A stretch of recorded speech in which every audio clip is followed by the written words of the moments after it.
Hi everybody, it's Darcy Lindale from Lippy Girl Makeup, and I'm here today to film the 4th episode in the Cosmetic Chemistry series. And today's topic are minerals, lakes, and dyes, oh my, and we're going to be talking about the colorant used in makeup products. And I get a lot of questions about these, and so I'm really excited for today's episode. If you missed the other 3 episodes, the first 3 episodes, the topics are what are organic, what are parabens, and lead and lipstick, and I'll put the links to those right up there. You can watch those videos before or after this video.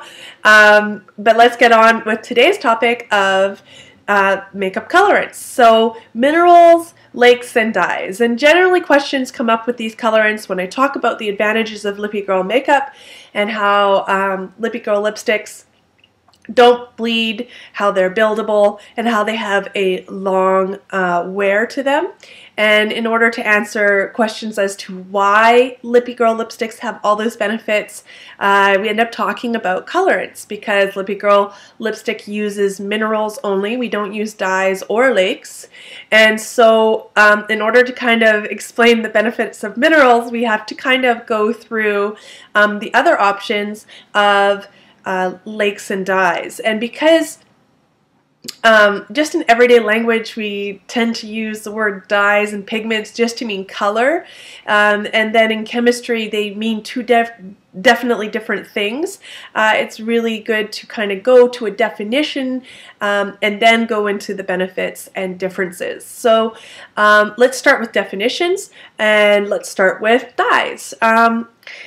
The definition of a dye is a colorant that's soluble in water, oils, glycerin, any kind of solvent. And a solvent just means what you're adding the dye to.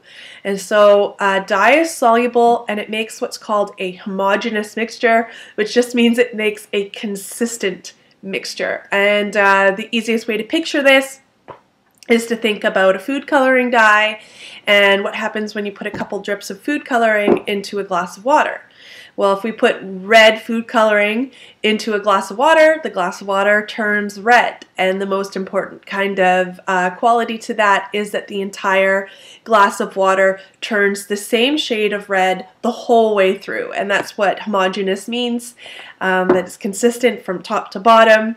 And that's what a dye is. There are 3 different kinds of dye. The 3 different kinds of dyes are Carmine, FD&C dyes, also known as coal tar dyes, and plants and vegetable dyes. And those are dyes like beet and turmeric, and there's a whole bunch of different ones being used now, like strawberry and raspberry.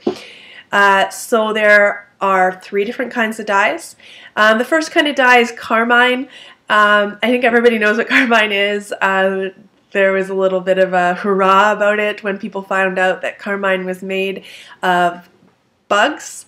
And so what they do is they dry these bugs, and then they crush them, and then they boil them to make Carmine. And Carmine is a bright pink, kind of magenta color. And it's used a lot in makeup, and yeah, it's crushed bugs. So whether or not you like that or not. FD&C dyes are coal tar dyes, and the way that they're made is by burning coal tar, and by varying the temperature and also the duration that you burn coal tar, you can get a whole spectrum of colors. And so FD&C dyes are like FD&C dye yellow number 1, they always have a number associated with them, blue 1, blue 2, red number 1, red number 2, red number 3, they all have numbers like that. And those are all generated by burning coal tar. And they are definitely petroleum derived. The third kind of dye is a plant and vegetable based dye, and that's things like beet, turmeric, and I've seen dyes like strawberry, grape. There's they're just derived from plants and vegetables. So those are the 3 different kinds of dyes. Minerals or pigments, they are insoluble. So what that means is well, these minerals are made by basically crushing ores or rocks until they're smooth and silky in texture. And so even though they're powder, obviously you can put a rock in water. It's never going to dissolve in water. You can put a rock in oil. It's never going to dissolve in the oil. And so it doesn't matter if you grind it up into a powder, it still doesn't dissolve in water or oil.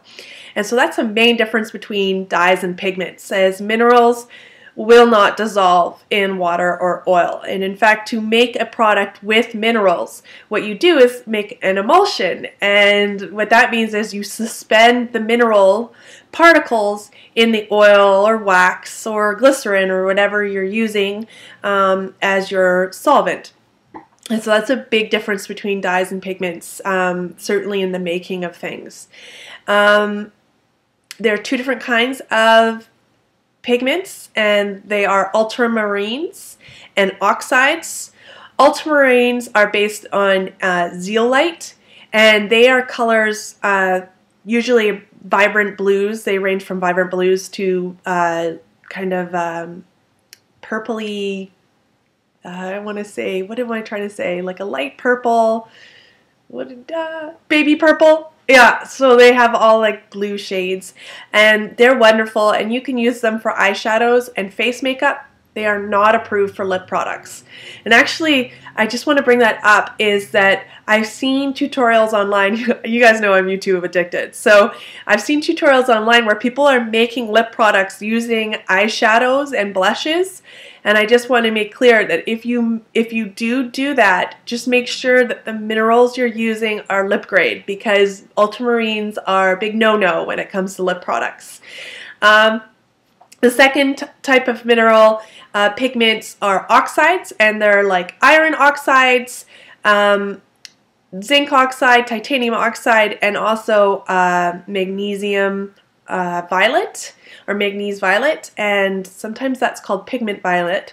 But those are minerals like these, and I actually brought some so you guys could see. This is brown iron oxide, and it's just it's a ground up mineral pigment. I'll swatch it for you. So iron oxides are the most common because they come in three main shades. This is brown iron oxide. All right, you can see it's like a thin powder. And like these are used for face powders and blush and eyeshadows, and they are just literally pigments. And you can see they just go on just like a powdered blush or a powdered eyeshadow. I love minerals. Anyways, so you can see that me blending that into my skin. I'm just letting the minerals kind of blend into my skin there. Those are pigments. And then a lake is a marriage between a mineral and a dye. So if we took a mineral and we dyed it with an FD&C dye, then we'd get a lake. And so let me think of an example. Aluminum blue #1 lake is when you take an aluminum pigment and you dye it with blue #1. So the good thing about that is you kind of get some of the good qualities of dyes and some of the good qualities of minerals, and I guess that's why people like lakes. At Lippy Girl Makeup, we don't use any FD&C dyes, so that means we can't use FD&C coal tar dyes or lakes, and we just use minerals. We don't use Carmine because we're vegetarian and vegan. And we haven't moved into using fruit pigments yet.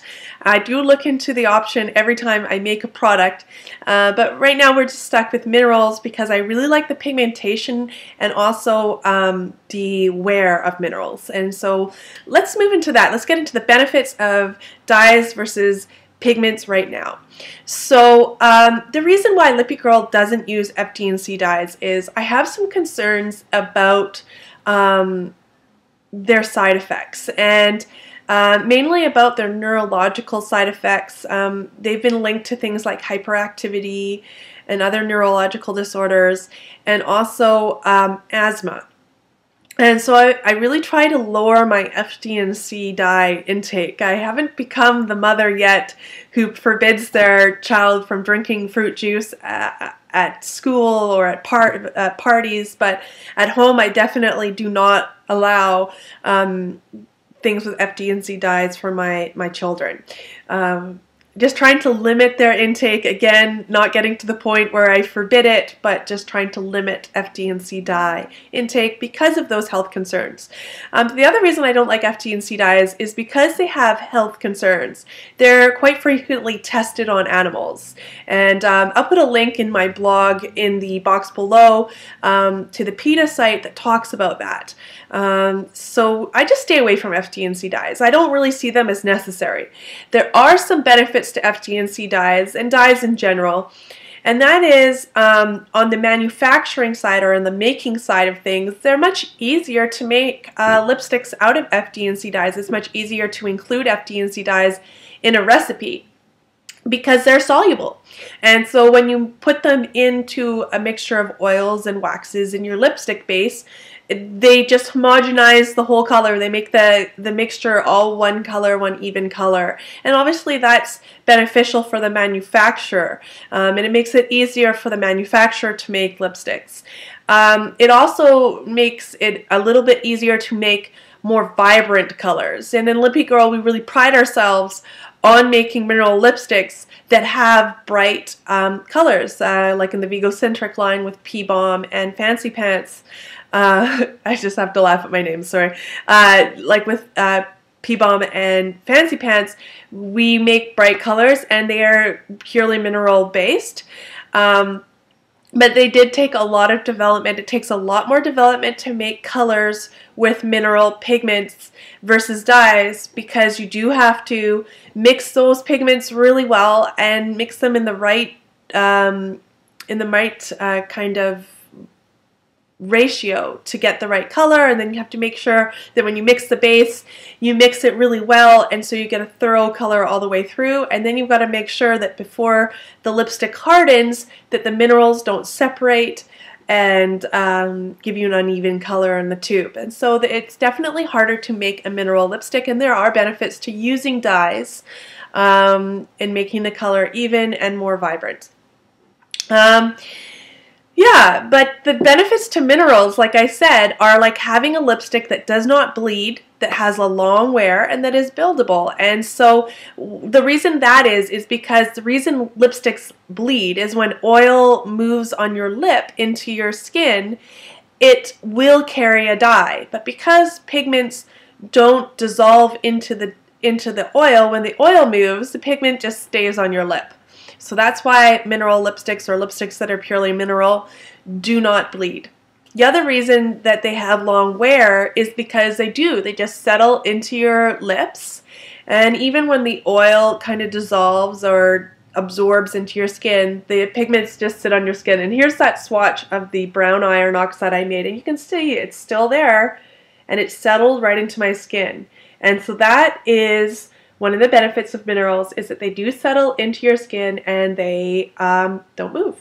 They can be wiped off. If I was to get a cloth and wipe this off, it would move.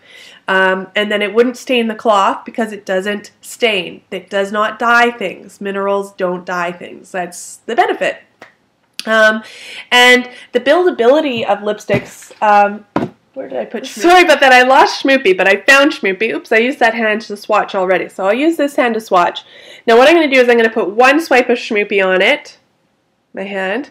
Okay, and then I'm going to put lots of swipes of Schmoopy on it. And you can see that how buildable they are. So one swipe versus many swipes. And so can you guys see that? That if you put one swipe, it's relatively light, and then you can build it right up. But one swipe goes on relatively sheer, and then many swipes gets much more matte. That's a better example right there. All right. Anyways, that's today's episode of Cosmetic Chemistry on pigments, lakes, and dyes. I hope it clears things up when you read your ingredients, and next week our episode is going to clear up ingredients a whole bunch more, because we're going to go over the INCI naming system, which is the Latin-based system that is used on all ingredients in the United States and Canada, and also internationally. So I'm really excited for next week's episode on INCI naming, and I'll see you guys then. Bye!